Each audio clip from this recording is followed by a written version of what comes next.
नमस्कार मित्रों। आज फिर पूछता है भारत। अर्नब गोस्वामी की गिरफ्तारी के बाद पूछता है भारत, गिरफ्तारी जायज, गिरफ्तारी नाजायज। मैं बताऊंगा आपको सिलसिलेवार। जाइएगा नहीं, पूछता है भारत। अर्नब गोस्वामी को आज मुंबई में रायगढ़ की पुलिस ने गिरफ्तार कर लिया। मुंबई से सटा एक जिला है रायगढ़, मुंबई से बिल्कुल सटा हुआ। रायगढ़ की पुलिस 10-12 की संख्या में सुबह सुबह 8 बजे मुंबई के लोअर परेल इलाके में आई। अर्नब गोस्वामी के घर में पुलिस ने प्रवेश किया और लगभग उनको जबरिया गिरफ्तार कर लिया। पूरे 13 मिनट का वीडियो देखा है मैंने, कैसे अर्नब गोस्वामी आर्गुमेंट कर रहे हैं, बहस कर रहे हैं पुलिस वालों से, और 13 मिनट के बाद उनको बाय फोर्स उठाकर पुलिस वैन में रख देती है, पटक देती है, जो भी समझिए। तो रिपब्लिक भारत चैनल के मालिक, के सीईओ, के एडिटर इन चीफ, के प्रधान संपादक, देश के सुविख्यात पत्रकार अर्नब गोस्वामी को रायगढ़ की पुलिस ने गिरफ्तार कर लिया है। दूसरा सवाल, जाइएगा नहीं, बहुत सारी जानकारी दूंगा। दूसरा सवाल, यह अर्नब गोस्वामी है कौन? जो मैंने बताया आपको, रिपब्लिक चैनल का मालिक हैं, सीईओ हैं, एडिटर इन चीफ हैं, देश के सुविख्यात पत्रकार हैं, आदि आदि। अर्नब गोस्वामी मूलतः असम के रहने वाले हैं और कोलकाता के अंग्रेजी दैनिक द टेलीग्राफ से इनकी पत्रकारिता की शुरुआत हुई थी। बाद में ये एनडीटीवी में आए और एनडीटीवी से टाइम्स नाउ में आए, जो टाइम्स ऑफ इंडिया ग्रुप का अंग्रेजी का न्यूज़ चैनल है। टाइम्स नाउ में कुछ विवाद हुआ प्रबंधन के साथ और बाद में इन्होंने अपना चैनल शुरू किया। रिपब्लिक भारत हिंदी और अंग्रेजी दोनों में है रिपब्लिक मीडिया न्यूज़ नेटवर्क। आज सुबह गिरफ्तारी हुई, इसके बाद से पूरे देश में हंगामा मचा हुआ है कि भाई गिरफ्तारी हुई क्यों। गिरफ्तारी के पीछे की कहानी जान लीजिए। एक इंटीरियर डेकोरेटर थे, उनका नाम है उनकी कंपनी का नाम था Concord designer private limited. Concord designer, माफ़ कीजिएगा, Concord designs private limited. Interior decorate करते थे घर की आंतरिक सज्जा, ऑफिस की आंतरिक सज्जा, इंटीरियर डेकोरेटर बोलते हैं। इनकी एक कंपनी थी कॉनकॉर्ड डिजाइन्स प्राइवेट लिमिटेड। इसके मालिक थे अन्वय नाइक, 53 साल की उम्र थी। इनकी माता थी कुमुद नाइक। दोनों ने मई 2018 में आत्महत्या कर ली थी। कौन? इंटीरियर डिजाइनर अन्वय नाइक और उनकी माता कुमुद नाइक ने मई 2018 में आत्महत्या कर ली थी। और जो सुसाइड नोट छोड़ा था उसमें उन्होंने लिखा था कि अर्नब गोस्वामी, फिरोजा शेख और नीतीश सारडा, इन तीनों के ऊपर उनका ढेर सारा पैसा बकाया है। नीतीश सारडा के पास कई लाख, फिरोजा शेख के पास लगभग 4 करोड़ और अर्नब गोस्वामी के ऊपर 83 लाख 83 लैक्स। और चूंकि इन तीनों ने उनका पैसा नहीं दिया, इसलिए वे दोनों आत्महत्या कर रहे हैं, अन्वय नाइक और उनकी माता कुमुद नाइक। और आज प्रेस कॉन्फ्रेंस करके अन्वय नाइक की पत्नी अक्षता नाइक और बेटी अदन्या नाइक ने वही बातें दोहराई हैं जो अन्वय नाइक ने सुसाइड नोट में लिखा था। 83 लाख रुपए अर्नब गोस्वामी पर बाकी थे। नाइक ने अर्नब गोस्वामी के दफ्तर, कार्यालय, ऑफिस का इंटीरियर डिजाइन किया था। उसमें लेन देन को लेकर कुछ विवाद था। वो 83 लाख रुपए अर्नब ने नहीं दिए या देना नहीं चाहते थे, जो भी रहा हो। अन्वय नाइक ने आत्महत्या कर ली। यही मामला था। 2018 मई में आत्महत्या हुई और मई 2019 में सबूत न मिलना, गवाह न मिलना आदि आदि बताकर इस मामले को बंद कर दिया गया था। बाकायदा रायगढ़ की पुलिस ने कोर्ट से अनुमति लेकर इस मामले को बंद कर दिया था। लेकिन समय बदला। अर्नब गोस्वामी लगातार मुंबई पुलिस, महाराष्ट्र सरकार, शिवसेना पर सवाल उठा रहे थे। जो उनका टैगलाइन है, पूछता है भारत। पालघर में, मुंबई से सटे पालघर में 2 साधुओं की हत्या हुई, लिंचिंग हुई। एक भीड़ ने घेर कर दोनों साधुओं को मार दिया। उस पर अर्नब ने तीखे सवाल उठाए थे और कांग्रेस को सोनिया सेना कहा था। फिर कोरोना का मामला आया, तब भी अर्नब आक्रामक थे।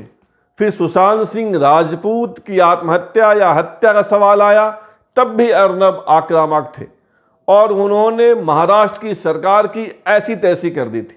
मुंबई पुलिस से कड़े सवाल पूछे थे और जो उनका स्टाइल है चीखने वाला, पूछता है भारत, उद्धव जी, संजय राउत, ये खलता था महाराष्ट्र की सरकार को। और शिवसेना के सर्वे सर्वा महाराष्ट्र के मुख्यमंत्री उद्धव ठाकरे के सुपुत्र जो हैं, जो मंत्री भी हैं महाराष्ट्र की सरकार में, उन पर भी सवाल उठाए थे कि सुशांत सिंह राजपूत की हत्या या आत्महत्या में उनका भी हाथ है, उनके उद्धव ठाकरे के सुपुत्र का। एक तीखी पत्रकारिता, एक एग्रेसिव जर्नलिज्म, एक आक्रामक जर्नलिज्म अर्नब गोस्वामी कर रहे थे। अर्नब के समर्थक भी हैं, अर्नब के विरोधी भी हैं। ऐसे करोड़ों लोग हैं जो अर्नब से चिढ़ते हैं और ऐसे करोड़ों लोग हैं जो अर्नब की पत्रकारिता को पसंद करते हैं। बहरहाल पालघर मामले को लेकर, कोरोना मामले को लेकर, सुशांत सिंह राजपूत मामले को लेकर जिस तरह की पत्रकारिता रिपब्लिक टीवी कर रहा था, उससे महाराष्ट्र की सरकार नाराज थी। और इस नाराजगी का फल यह हुआ कि मई 2020 में महाराष्ट्र के गृह मंत्री अनिल देशमुख ने उस रायगढ़ वाली केस यानी अन्वय नाइक आत्महत्या मामले को पुनः खोलने का आदेश रायगढ़ पुलिस को दिया। कोर्ट की अनुमति से रायगढ़ की पुलिस ने उस मामले को खोला और आज 5 महीने बाद उसी मामले में अर्नब गोस्वामी की गिरफ्तारी हुई। रायगढ़ की पुलिस का कहना है कि मामला इतना गंभीर है कि इसमें किसी कोर्ट से अनुमति लेने की ज़रूरत नहीं होती है गिरफ्तारी के लिए, या कोई समन देने की आवश्यकता नहीं होती है। 306 आईपीसी की धारा 306 का केस है, जिसका मतलब होता है किसी को आत्महत्या के लिए उकसाना, आत्महत्या के लिए मजबूर करना। मैंने उसको देखा, खंगाला कि आईपीसी 306 क्या होता है, तो यह है आत्महत्या के लिए उकसाना और इसमें 10 साल से लेकर उम्र कैद तक की सजा हो सकती है। बहरहाल पुलिस ने उस मामले को खोला, फिर से खोला और आज सुबह 8 बजे रायगढ़ के 8-10 पुलिस वाले अर्नब गोस्वामी को गिरफ्तार करने उनके घर पहुंच गए। बहस हुई, उनको लिखित में दिया जा रहा था कि भाई आप इसको लीजिए और चलिए हमारे साथ। तीखी बहस के बाद जबरिया उठाकर अर्नब गोस्वामी को कोर्ट ले जाया गया।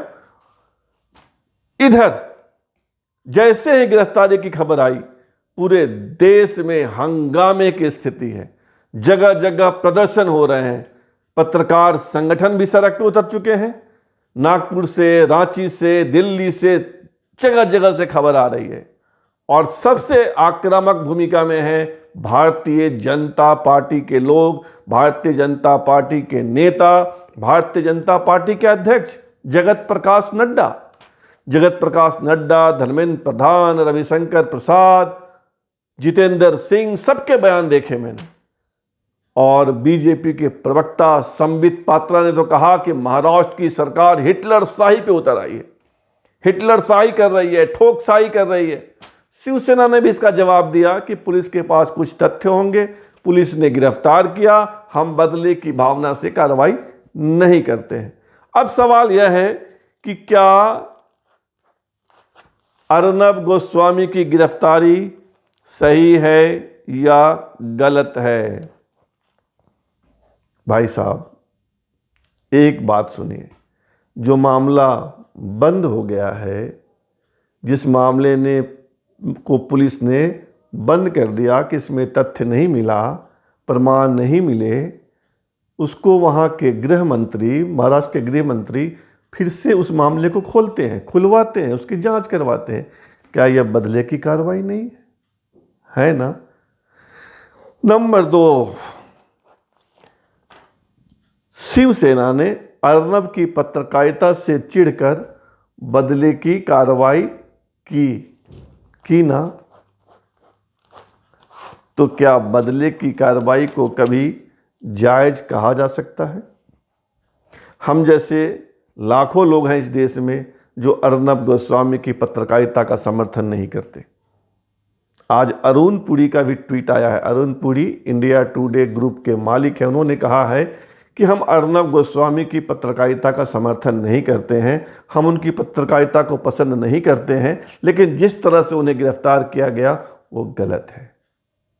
मुद्दे की बात, मास्टर स्ट्रोक यह है कि महाराष्ट्र की शिवसेना की सरकार, जिसमें एनसीपी और कांग्रेस भी शामिल है, नंगई पे उतर आई है, बदमाशी पे उतर आई है, हिटलर शाही पे उतर आई है, ठोक शाही पे उतर आई है। और शिवसेना का पूरा इतिहास ही गुंडागर्दी और रंगबाजी का है। अगर किसी पत्रकार के स्टाइल, किसी पत्रकार की पत्रकारिता से आप नाराज हैं, आप उसको पसंद नहीं करते हैं, तो उसके लिए कोर्ट है, आप न्यायालय जाइए। उसके लिए प्रेस काउंसिल ऑफ इंडिया है, आप वहाँ शिकायत कीजिए। उसके लिए यह नहीं है कि आप एन केन प्रकारेण किसी दबे गड़े बुझे मामले को फिर से उठाइए, केस बनाइए और जबरिया एक बड़े नाम को गिरफ्तार कीजिए, उसे सलाखों के पीछे डालिए। यह विशुद्ध बदले की कार्रवाई है, यह विशुद्ध रंगबाजी है, यह विशुद्ध गुंडागर्दी है। अर्नब की पत्रकारिता, चीखने चिल्लाने की पत्रकारिता को मैं भी पसंद नहीं करता हूं, लेकिन जिस तरीके से महाराष्ट्र की पुलिस ने बदले की कार्रवाई की है, उनको फंसाने की कोशिश की है, उनको दबाने की कोशिश की है, प्रेस का मुंह बंद करने की कोशिश की है, वह नाजायज है, वह हिटलर शाही है, वह ठोक शाही है, वह रंगबाजी है, वह गुंडागर्दी है, वह सत्ता का, वह शासन का, वह पुलिस का बेजा उपयोग है। और जो लोग गिरफ्तारी से खुश हो रहे हैं, उन्हें खुश होने की आवश्यकता नहीं है, कल उनकी बारी भी आ सकती है। और शिवसेना का तो पूरा इतिहास ही गुंडागर्दी का है। जब से यह पार्टी बनी है, इसने मार पीट, हंगामा, बलजोड़ी, जिसको बोलते हैं बलजोड़ी, लाठी के बल पे, सत्ता के बल पे, धमक के बल पे अपनी बात मनवाना इनका काम रहा है। अर्नब की पत्रकारिता, अर्नब के चीखने चिल्लाने की स्टाइल से असहमति दर्ज कराते हुए मैं यह कहूँगा कि अर्नब को फंसाने की कोशिश, अर्नब को दबाने की कोशिश, प्रेस का मुंह बंद करने का प्रयास महाराष्ट्र की सरकार कर रही है। यह हिटलर शाही है, यह ठोक शाही है, यह पुलिस का बेजा उपयोग है, यह बंद होना चाहिए और हमें इसका विरोध करना चाहिए। अर्नब अलग और सत्ता का बेजा उपयोग अलग, इस नज़रिए से इस मामले को देखिएगा तो अर्नब आपको सही दिखेगा। जनता की बात में इतना ही, और आग्रह कि आप इस चैनल को सब्सक्राइब कर लेंगे। धन्यवाद, बहुत बहुत धन्यवाद।